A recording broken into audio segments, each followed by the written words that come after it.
The autumn leaves are falling down around us, as is board game news, in this week's Board Game News Roundup for September 24th, 2018.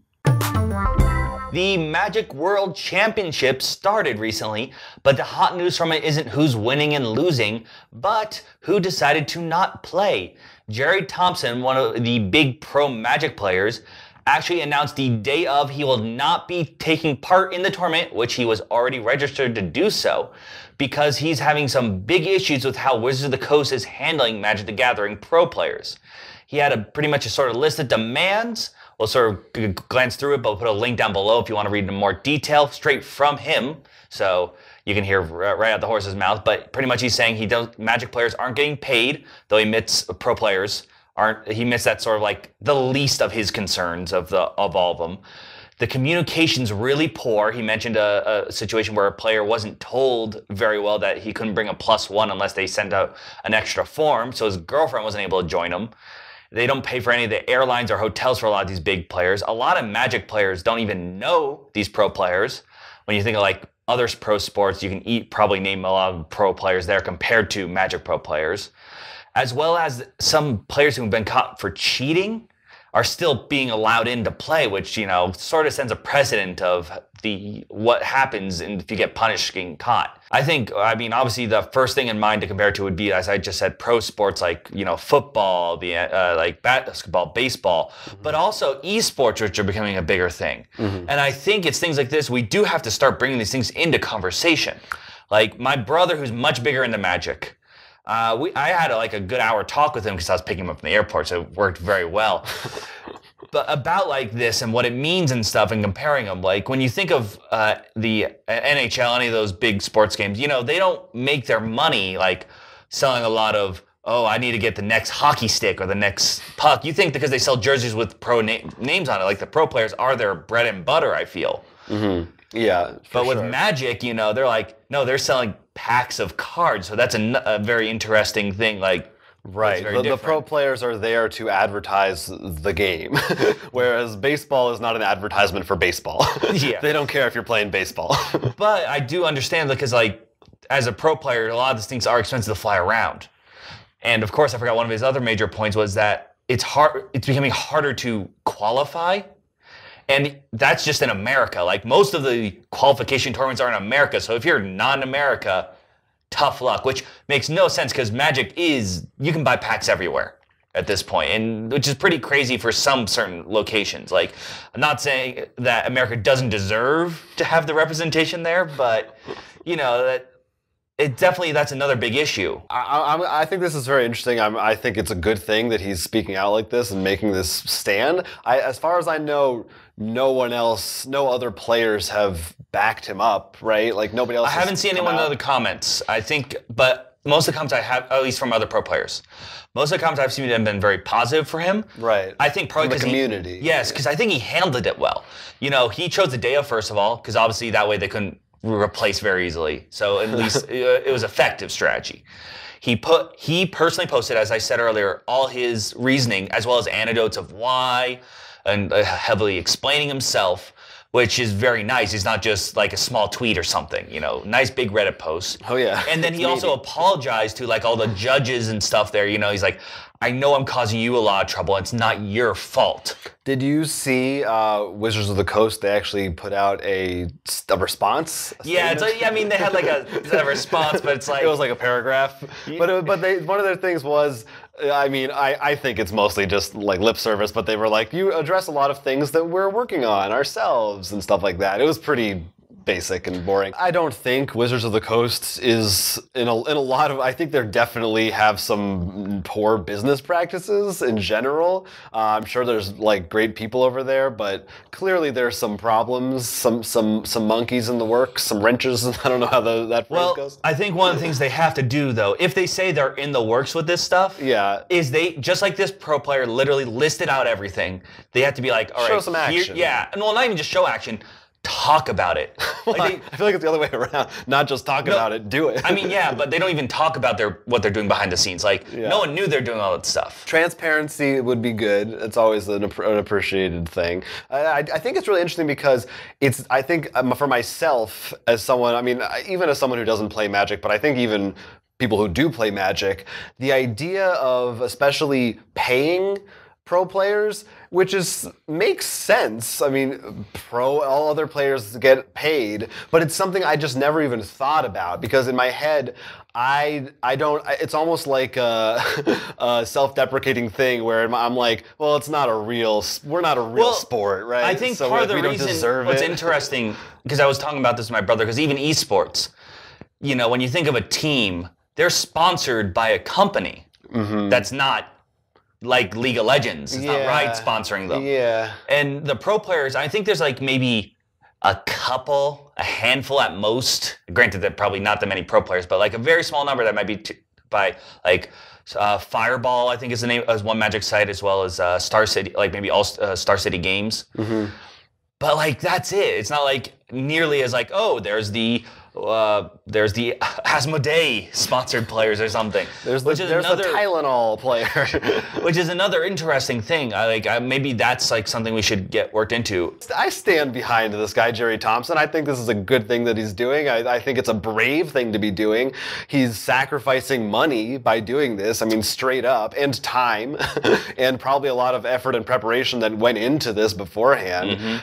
So it's a cause, and I do hope that more Magic players follow his lead, and this isn't just a thing that stops, that it actually forces Wizards to take some action. Yeah, I mean, Magic is I think it's one of the bedrocks. It was like the original really trading card game that has grown now, and we've seen so many other things try to copy it, but it's held strong, and they've made the story now where you even have like recognized characters like Jace and other planeswalkers. So Wizards has this gold mine, and they don't want to destroy it. And I think pulling from the player base to help solidify Magic so they can grow it out, and I'm sure that they want to make movies and other stuff. They're going to have to make sure this stays solid. And that's to make sure that they make sure the pro players stay there, and as well as focus on the casual market. So hopefully they do listen to these guys, what he's hoping to change in the Magic community.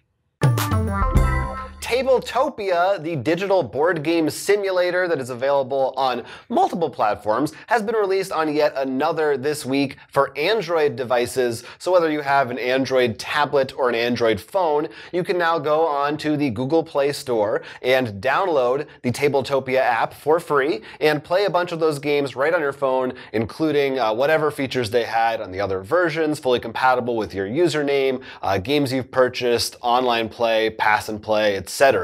I actually had a chance to just test it out on my phone earlier, and I played a little role player on there, and you move around the little screen. It looks just like it does on the computer. It is a little dinky on a phone. I definitely think like a tablet might be better, but it works. It certainly looks good on the phone graphically, depending on your operating system or what have you. How well it runs may vary, but the thing that I'm more concerned about is just ease of play and moving things around. But on a tablet, it's a different story.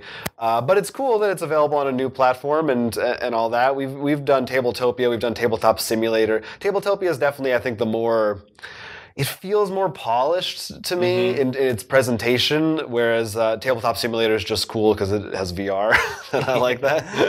But I don't know, something you think you'll download on your Android? I mean, I may think we're about Android it. people. Yes, we're Android people. Just because, no strong feelings from me, but death to Apple. It is nice because the idea, especially of passing play, like if you're on an airplane, you obviously can't put out Scythe.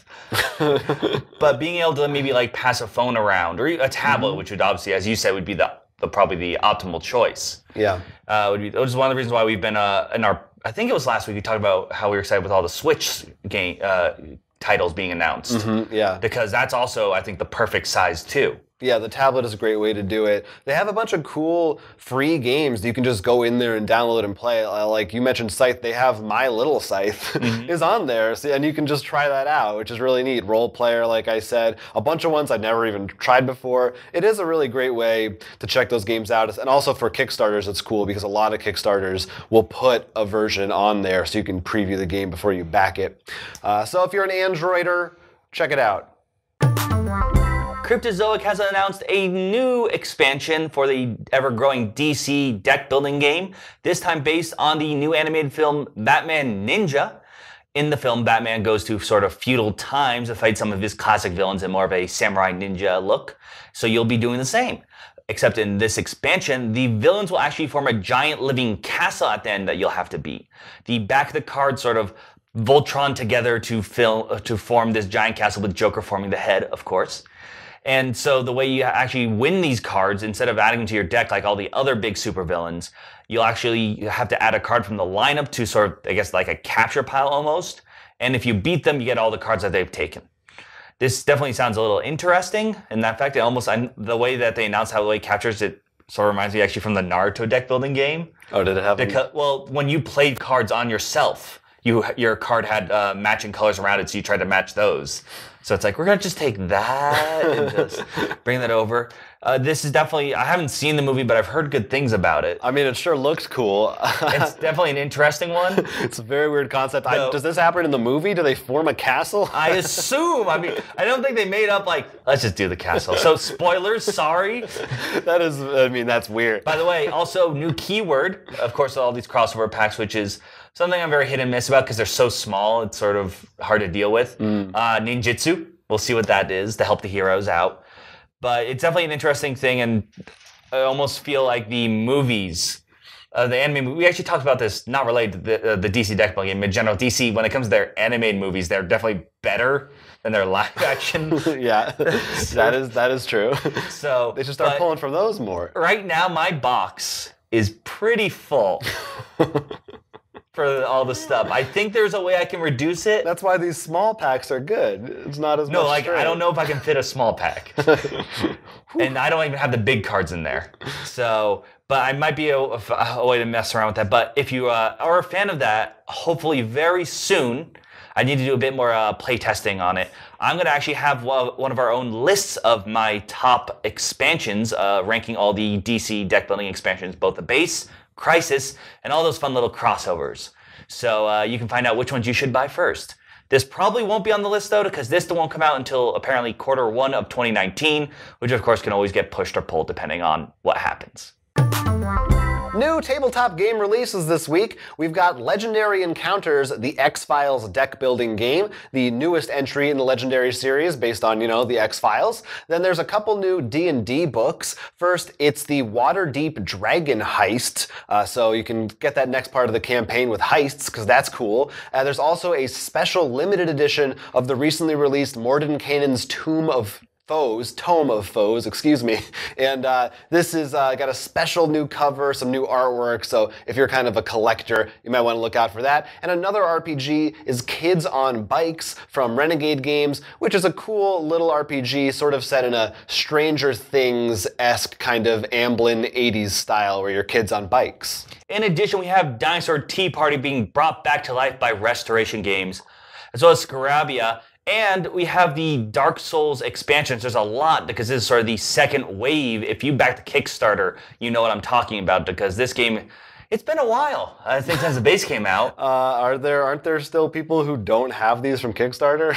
The new Dark Souls expansions? Yeah, we haven't gotten it. So it's one of those things. Scarabia is one we did a review for. We both really liked a lot. Dinosaur Tea Party we played. That's a lot of fun. We haven't done a video, but it's really fun. It's like the right way to play. Can you guess who? Yeah, definitely. And of course, while we did the Legendary Encounters Predator, there is the how to play which should help you with most of the encounter games because it's just a few keywords here and there and setup. Yeah, so that's one I'm really excited to tear into because X-Files, big X-Files fans. Oh, absolutely. So some really good releases. They keep on coming. It seems like post-Gen Con, they're all rolling out towards the holiday season out there.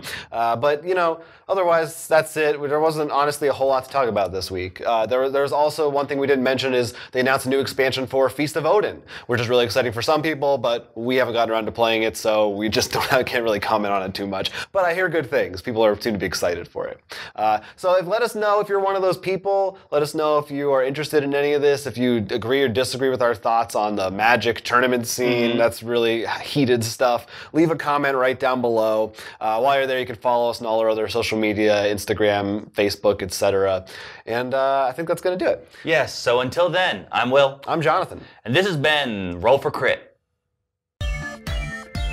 Hey, if you like what you saw, don't forget to subscribe and like this video for more excellent board game content. Heck yeah!